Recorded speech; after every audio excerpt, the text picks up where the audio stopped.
അപ്പോൾ നമ്മുടെ ഇന്നത്തെ റെസിപ്പി കണ്ടപ്പോൾ തന്നെ മനസ്സിലായല്ലോ ഒരു കടലക്കറിയാണെന്ന്. പക്ഷേ ഈ കടലക്കറി എന്ന് പറഞ്ഞിട്ടുണ്ടെങ്കിൽ വളരെ എളുപ്പത്തിൽ തയ്യാറാക്കാൻ പറ്റിയ ഒരു കടലക്കറിയാണ് കേട്ടോ.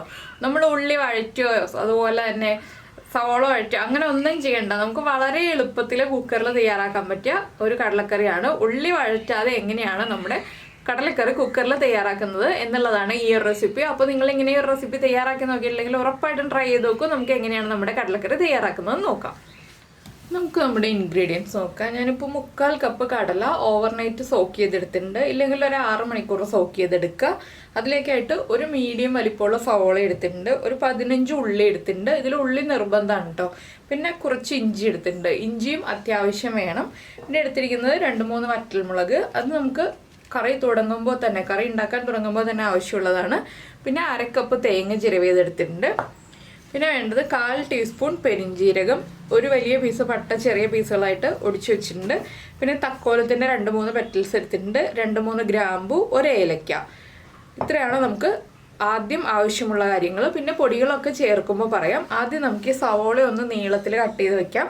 ഇഞ്ചി ചതച്ച് വെക്കാം. ഉള്ളി ചതക്കിയോ കട്ടിയോ ഒന്നും ചെയ്യേണ്ട. ഉള്ളി നമ്മൾ മുഴുവനെയാണ് ചേർക്കുന്നത്.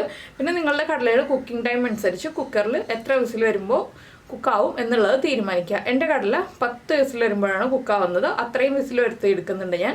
അപ്പോൾ നിങ്ങളുടെ കയ്യിലുള്ള കടലയുടെ കുക്കിംഗ് ടൈം അനുസരിച്ച് അത് വ്യത്യാസം വരുത്തുക. അപ്പോൾ ആദ്യം നീളത്തിൽ സവോള കട്ട് ചെയ്തെടുക്കുക. അതാണ് ചെയ്യേണ്ടത്. ഇഞ്ചി ഒന്ന് ചതച്ചു കൊടുക്കുക.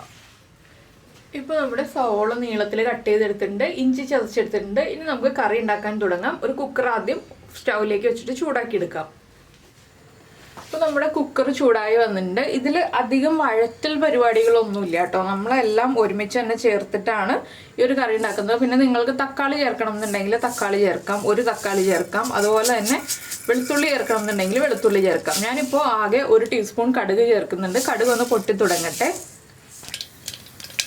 ഇപ്പോൾ നമ്മുടെ കടുക് പൊട്ടിക്കൊണ്ടിരിക്കുന്നുണ്ട്. ഈ ഒരു സമയത്ത് തന്നെ നമ്മൾ എടുത്തു വെച്ചിരിക്കുന്ന മസാലകൾ ഉണ്ടല്ലോ, നമ്മുടെ പട്ട, ഗ്രാമ്പു, ഏലക്ക, തക്കോലം, പെരിഞ്ജീരകം, ഇതെല്ലാം ചേർത്ത് കൊടുക്കാം.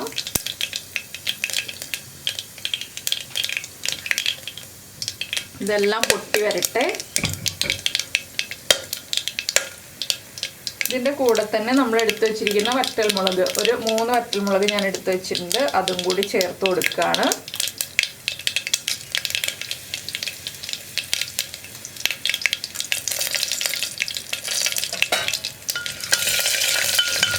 പിന്നെ നമ്മൾ ചതച്ച് വെച്ചിരിക്കുന്ന ഇഞ്ചി അതും ചേർക്കാണ്.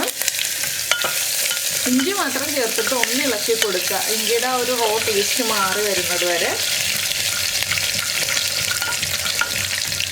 ഇനി നമ്മൾ ബാക്കിയുള്ള കാര്യങ്ങൾ ചേർക്കാൻ പോവാണ്. ഫ്ലെയിം കുറയ്ക്കുകയാണ്. പൊടികളാണ് ചേർക്കുന്നത്. നമ്മുടെ എരിവനുസരിച്ച് മുളക് പൊടി, ഞാനിപ്പോൾ ഒരു 3/4 ടീസ്പൂൺ എരിവുള്ള മുളക് പൊടിയാണ് ചേർക്കുന്നത്. പച്ചമുളക് ചേർക്കുന്നില്ല.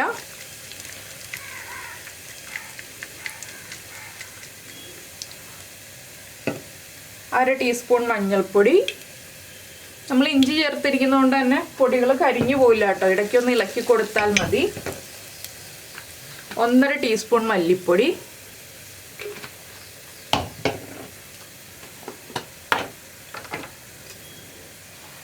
ഒരു ടീസ്പൂൺ ഗരം മസാല. ഗരം മസാലയോ ചിക്കൻ മസാലയോ ചേർക്കാം. കടലയ്ക്ക് ചിക്കൻ മസാല ചേർത്താലും നല്ല ടേസ്റ്റ് തന്നെയാണ്.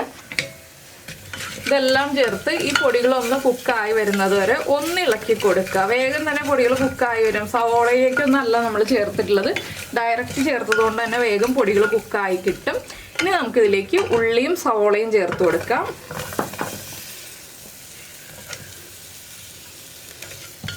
ഉള്ളിയും സവോളയും ചേർത്ത് ആ പൊടികളിലേക്ക് ചേർത്ത് ഒന്ന് ഇളക്കുക. ഇനി നമ്മൾ ചേർക്കുന്നത്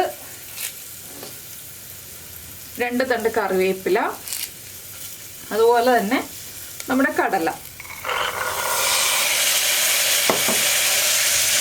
കടലയും കൂടി ചേർത്ത് വീണ്ടും ഇളക്കുക. ഇനി ആവശ്യത്തിന് ഉപ്പ് ചേർത്ത് കൊടുക്കാം. കടലയ്ക്ക് ആവശ്യമായ ഉപ്പ് ചേർക്കുക. പിന്നീട് കടല വേവാൻ ആവശ്യമായിട്ടുള്ള വെള്ളം ചേർക്കുക. ഞാനിപ്പോൾ 2 കപ്പ് വെള്ളം ചേർക്കുന്നുണ്ട്. എന്താണെന്ന് വെച്ചാൽ 10 വിസിൽ വരേണ്ടതാണ്. അപ്പോൾ 2 കപ്പ് വെള്ളം ആവശ്യമാണ്. നിങ്ങൾക്ക് 4-5 വിസിൽ വന്നാൽ മതി എന്നുണ്ടെങ്കിൽ ഒരു 1.5 കപ്പ് വെള്ളം മതി കേട്ടോ. അപ്പോൾ ഇനി ഇതെല്ലാം ചേർത്ത് ഒന്ന് ഇളക്കി മിക്സ് ചെയ്തിട്ട് കുക്കർ അടച്ച് ഞാൻ 10 വിസിൽ വരുന്നത് വരെ വേവിക്കാൻ പോവാണ്. 10 വിസിൽ വന്ന് കംപ്ലീറ്റ് പ്രഷർ പോയി കഴിഞ്ഞിട്ട് ഇനി ബാക്കിയുള്ള കാര്യങ്ങളൊക്കെ ഉള്ളൂ. അപ്പോൾ ഇതൊന്ന് അടച്ചു വെച്ച് 10 വിസിൽ വരുന്നത് വരെ വേവിക്കാം. ഈ സമയത്ത് നമുക്ക് നമ്മുടെ തേങ്ങ ഒന്ന് അരച്ചെടുക്കാം. ഇപ്പോൾ നമ്മുടെ കുക്കറിൽ നമ്മൾ കടല കുക്ക് ചെയ്യാൻ വെച്ചിട്ടുണ്ട്. ഞാനിപ്പോൾ മിക്സിയുടെ ജാറിലേക്ക് തേങ്ങ ചേർത്ത് കൊടുക്കുകയാണ്. തേങ്ങയിലേക്ക് നമ്മൾ വേറെ ഇൻഗ്രീഡിയൻസ് ഒന്നും ചേർക്കണ്ട കേട്ടോ. വെറുതെ വെള്ളം മാത്രം ചേർത്ത് നന്നായിട്ടൊന്ന് അരച്ചെടുക്കണം. ഒരുപാട് തേങ്ങയും വേണ്ട, കുറച്ച് തേങ്ങ മതി. അപ്പോൾ ഇത് നമുക്ക് നന്നായിട്ടൊന്ന് അരച്ചെടുക്കാം. അപ്പോൾ നമ്മുടെ തേങ്ങ ഇതുപോലെ നന്നായിട്ട് അരച്ച് മാറ്റി വെച്ചിട്ടുണ്ട്. ഇനി നമുക്കിത് എടുത്ത് വയ്ക്കാം. നമ്മുടെ കുക്കറിൻ്റെ കംപ്ലീറ്റ് പ്രഷർ പോയി കഴിഞ്ഞിട്ട് നമുക്ക് ബാക്കിയുള്ള കാര്യങ്ങൾ ചെയ്യാം. നമ്മുടെ കുക്കർ ഇപ്പോൾ 10 വിസിലൊക്കെ വന്ന് പ്രഷറൊക്കെ പോയി ഞാൻ കുക്കർ തുറന്നിട്ടുണ്ട്. ഇനി ഒന്ന് ഫ്ലെയിം ഓൺ ചെയ്യാം. കറി ഒന്ന് തിളച്ച് തുടങ്ങട്ടെ. തിളച്ച് തുടങ്ങുമ്പോൾ വേണം നമുക്കിനി അരപ്പ് ചേർത്ത് കൊടുക്കാനായിട്ട്. ഇപ്പോൾ ഉപ്പൊക്കെ ചെക്ക് ചെയ്യുക. ഉപ്പ് കുറവാണെങ്കിൽ ഉപ്പ് ചേർത്ത് കൊടുക്കുക. കടല കുക്കായിട്ടുണ്ടോ എന്ന് നോക്കുക. കടലയും ഉള്ളിയൊക്കെ കുക്കായിട്ടുണ്ട്. ഞാനിപ്പോൾ ഇങ്ങനെ നോക്കുമ്പോൾ തന്നെ ഉള്ളിയൊക്കെ നന്നായിട്ട് കുക്കായി വന്നിട്ടുണ്ട്. കടലയും നമ്മളെടുത്ത് നോക്കുകയാണെങ്കിൽ ഒന്ന് പ്രസ് ചെയ്ത് നോക്കുക. നന്നായിട്ട് കുക്കായി വന്നിട്ടുണ്ട്. ഉപ്പ് ചെക്ക് ചെയ്തിട്ട് ഉപ്പ് കുറവാണെങ്കിൽ ഉപ്പ് ആഡ് ചെയ്ത് കൊടുക്കണം. അപ്പോൾ കറി തിളയ്ക്കട്ടെ എന്ന് പറഞ്ഞാൽ എന്താണെന്ന് വെച്ചാൽ തേങ്ങ അരപ്പ് ചേർത്തിട്ട് കറി അധികം തിളയ്ക്കാൻ പാടില്ല. അപ്പോൾ തിളച്ചുകൊണ്ടിരിക്കുന്ന കറിയിലേക്കാണ് നമ്മൾ അരപ്പ് ചേർക്കേണ്ടത്. അപ്പോൾ കറി ഒന്ന് വേഗം തിളച്ച് വരുമ്പോൾ തന്നെ നമ്മൾ ഫ്ലെയിം കുറച്ച് വയ്ക്കണം. അപ്പോൾ നമ്മുടെ കറി നന്നായിട്ട് തിളച്ചുകൊണ്ടിരിക്കുന്നുണ്ട്. നമുക്ക് ഫ്ലെയിം കുറച്ചിട്ട് ഇതിലേക്ക് നമ്മൾ അരച്ചു വെച്ചിരിക്കുന്ന തേങ്ങ ചേർക്കാം. ഒരുപാട് വെള്ളം ചേർക്കരുത് കേട്ടോ. എന്താണെന്ന് വെച്ചിട്ടുണ്ടെങ്കിൽ നമുക്ക് ആവശ്യത്തിന് ഗ്രേവി കടലയിൽ തന്നെ ഉണ്ട്. ഇനിയിപ്പോൾ വെള്ളം ചേർക്കണ്ട. നന്നായിട്ടൊന്ന് ഇളക്കി മിക്സ് ചെയ്യുക. ഇനി അരപ്പൊന്ന് കുക്കായി വരുന്നത് വരെ കൈ എടുക്കാതെ ഇളക്കി കൊടുക്കുക. നന്നായിട്ടൊന്ന് ആവി വരണം കറിയിൽ നിന്ന്. അപ്പോൾ ആ തേങ്ങ ഒന്ന് കുക്കായി വരണം. അതുവരെ നമ്മൾ ഇളക്കി കൊടുത്തുകൊണ്ടിരിക്കുക. നിങ്ങൾക്ക് ഗ്രേവി കുറച്ച് മതി എന്നുണ്ടെങ്കിൽ ഗ്രേവി ഒന്ന് വറ്റിച്ചെടുത്തിട്ട് മാത്രം അരപ്പ് ചേർത്ത് കൊടുക്കുക. പിന്നെ ഗ്രേവി കുറുകിപ്പോയി എന്നുണ്ടെങ്കിൽ തിളപ്പിച്ച വെള്ളം ചേർത്ത് ലൂസാക്കി എടുത്തിട്ട് മാത്രം അരപ്പ് ചേർത്ത് കൊടുക്കുക. പച്ചവെള്ളം ചേർക്കരുത് ഈ ഒരു കറിയിലേക്ക്. ഇനി അതാണ് നമ്മൾ പ്രത്യേകം ശ്രദ്ധിക്കേണ്ട കാര്യം. ഇപ്പോൾ കണ്ടോ നമ്മുടെ കറി ആവി വന്നു തുടങ്ങി. വേഗം തന്നെ നമ്മൾ തിളച്ച് കഴിഞ്ഞിട്ട് അരപ്പ് ചേർക്കുമ്പോൾ വേഗം തന്നെ ആവി വരും. കൈയെടുക്കാതെ 1 മിനിറ്റ് ഒന്ന് ഇളക്കി കൊടുത്തുകൊണ്ടിരിക്കുക. ഇതിനിടയിൽ നമുക്കിതിലേക്ക് ഒരു കാര്യവും കൂടി ചേർക്കാനുണ്ട്. അത് ഫ്ലെയിം ഓഫ് ചെയ്തിട്ട് ചേർക്കാം കേട്ടോ. ഇപ്പോൾ തന്നെ ചേർക്കുന്നില്ല. അപ്പോൾ നല്ലൊരു ഈസി കടലക്കറി, ഉള്ളിയൊന്നും വഴറ്റി ചേർക്കാതെ നമുക്ക് വളരെ എളുപ്പത്തിൽ തയ്യാറാക്കാൻ പറ്റുന്ന കടലക്കറി റെഡി ആയി കഴിഞ്ഞു. അപ്പോൾ എല്ലാവരും ഇതുപോലെ കടലക്കറി ഉണ്ടാക്കി നോക്കിയിട്ടില്ലെങ്കിൽ ഉറപ്പായിട്ടും ട്രൈ ചെയ്ത് നോക്കൂ. പിന്നെ നിങ്ങൾക്ക് തേങ്ങ അരച്ചെടുക്കാൻ ബുദ്ധിമുട്ടാണെന്നുണ്ടെങ്കിൽ തേങ്ങാപ്പാൽ ചേർത്താലും മതി. 1/2 കപ്പ് കട്ട തേങ്ങാപ്പാൽ ചേർത്താലും മതി. പക്ഷെ തേങ്ങ അരച്ച് ചേർക്കുന്നതാണ് ഈ ഒരു കറിക്ക് ടേസ്റ്റ് കൂടുതൽ. അപ്പോൾ എല്ലാവരും ഈ ഒരു റെസിപ്പി ഒന്ന് ട്രൈ ചെയ്ത് നോക്കുക. പുട്ടിൻ്റെയും അപ്പത്തിൻ്റെയും ഇടിയപ്പത്തിൻ്റെയും ഒക്കെ കൂടെ നല്ലൊരു സൈഡ് ഡിഷാണ്. അപ്പോൾ നിങ്ങളിങ്ങനെ ഉണ്ടാക്കി നോക്കിയിട്ടില്ല എന്നുണ്ടെങ്കിൽ ഉണ്ടാക്കി നോക്കി കഴിഞ്ഞിട്ട് നമ്മുടെ വീഡിയോയുടെ താഴെ ഒന്ന് കമൻറ്റ് ചെയ്യുക കേട്ടോ. അതുപോലെ തന്നെ ഈ റെസിപ്പി ഇഷ്ടമായി എന്നുണ്ടെങ്കിൽ ഒന്ന് ലൈക്ക് ചെയ്യാനും മറന്നു പോകരുത്. പിന്നെ നമ്മുടെ ചാനൽ ആദ്യമായിട്ട് കാണുകയാണ്, നമ്മുടെ വീഡിയോ പ്രസൻറ്റ് ചെയ്യുന്ന രീതിയൊക്കെ ഇഷ്ടമായി എന്നുണ്ടെങ്കിൽ നമ്മുടെ ചാനൽ ഒന്ന് സബ്സ്ക്രൈബ് ചെയ്ത് സപ്പോർട്ട് ചെയ്യണേ.